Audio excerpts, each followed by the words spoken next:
Creo que una de las características fundamentales de la modernidad es el dominio de lo universal y de lo singular.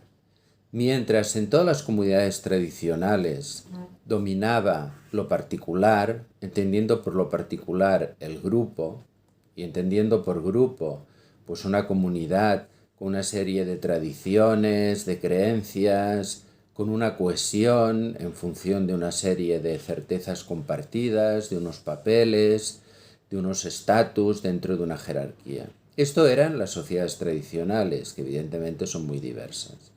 En Europa surge a partir del siglo XVII lo que podríamos llamar la modernidad. Por una parte es el dominio de lo universal. La mercancía es universal. Su medida es el dinero. Bienes que antes eran cualitativos, que evidentemente, aunque hubiera muchas desigualdades, se podían recibir por herencia, daban un estatus, pero no eran bienes que se pudieran intercambiar por una medida universal que es el dinero. Por lo tanto, la mercantilización que conlleva el capitalismo es el reino universal del dinero. Y esto seguramente, o por lo menos en gran parte, es malo. Por otra parte, tenemos la universalidad de la ciencia. La ciencia, que existía también antes, pero existía, por ejemplo, en Europa o por ejemplo en China, ligada a una serie de concepciones o de cosmologías, y a partir de la revolución científica del siglo XVII es el dominio del lenguaje universal de las matemáticas y una aplicación tecnológica que también se irá haciendo universal. Lo que aparece entonces también es un tercer elemento que en principio es positivo, por lo menos si se lleva a cabo, que todavía no se ha llegado en gran parte, que sería el derecho universal. Es decir, entender a los humanos como sujetos iguales de derechos y de obligaciones. Fijémonos que el sujeto de la ciencia y el sujeto del dinero, el sujeto del interés, el sujeto de la ciencia, el sujeto del derecho, son sujetos de alguna manera vacíos. O sea, en la ciencia no hay sujetos, es objetiva. En el dinero lo que hay es evidentemente el precio. No importa quién lo tiene. Lo que importa es el precio que tiene cada bien, o sea, cada mercancía, ¿no? Y si se lleva a término, digamos, un estado de derechos o una sociedad de derechos, los ciudadanos también son sujetos vacíos de derechos y obligaciones. Cuando digo vacíos, ¿qué quiero decir? Lo que quiero decir es que son sujetos que no se definen por cualidades. O sea, cualquiera debe ser un ciudadano. Bien, frente a todo esto, evidentemente hay la problemática de lo que podríamos llamar la identidad de cada cual, que esta identidad de cada cual antes se adquiría por el lugar que ocupaba dentro de su comunidad, ¿no?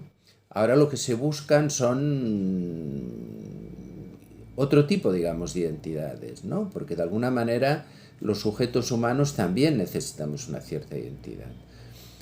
Yo creo que hay falsas salidas para la identidad, como por ejemplo es las variantes de narcisismo, de culto al yo, a la propia imagen, o identificarse con una ideología, identificarse incluso con un grupo religioso, un grupo sexual. O sea, todo esto de hecho son maneras de alienación que, si algo había de bueno en este paso de lo tradicional a lo moderno, es, por una parte, lo que he comentado antes, que puede haber un derecho común, un derecho universal, un derecho basado en el reconocimiento de todos, ¿no? De los otros. Pero por otra parte, yo creo que es conveniente construir una identidad que yo llamaría como una identidad ética a partir de la propia experiencia. Es decir, la experiencia es algo que en gran parte, digamos, se ha perdido. Lo decía Walter Benjamin. Walter Benjamin decía que después de la Segunda Guerra Mundial la gente venía enmudecida y no era capaz de decir nada sobre lo que había vivido. Y por lo tanto, de alguna manera lo que se crea, digamos, a partir de ese trauma, digamos, de las guerras mundiales, son sujetos sin experiencia que no pueden contar por el horror que supone, ¿no? Pero ciertamente, como comenta, por ejemplo, Agamben en su libro eh, Infancia y Historia, ¿no?, que también recoge este planteamiento de Benjamin, lo que pasa hoy en día es que la experiencia no se ha eliminado, digamos, por factores traumáticos, sino que se ha eliminado por la propia banalidad, la propia insignificancia, que diría Castoriadis, de la sociedad capitalista. Eso que decía también Pasolini cuando hablaba de la cultura de masas, ¿no? Es decir, hay el hombre masa, el hombre que consume, de hecho, consume cosas, consume viajes, que le pasan cosas, pero que no es capaz de elaborar experiencia a partir de todo ello. Y esto es un problema grave, porque de hecho, si algo podemos compartir los adultos con los jóvenes, si alguna autoridad podemos tener, es la autoridad que se basa en nuestra experiencia, en lo que hemos aprendido, en este saber, podemos decir, provisional, y este saber parcial, pero que es un saber el que ha adquirido cada cual a partir de su propia experiencia. Yo lo que planteo es como, así como hemos de construir un sujeto político a partir de la ciudadanía, y esto de alguna manera representa esta dimensión común y esta dimensión universal, hay que potenciar un sujeto ético a partir de lo que yo llamaría una inteligencia singular. Yo creo que tendríamos que potenciar esta inteligencia singular. O sea, este sujeto ético debería construirse a partir de lo que vamos elaborando, aprendiendo, ejercitando desde esta experiencia que siempre es una experiencia singular.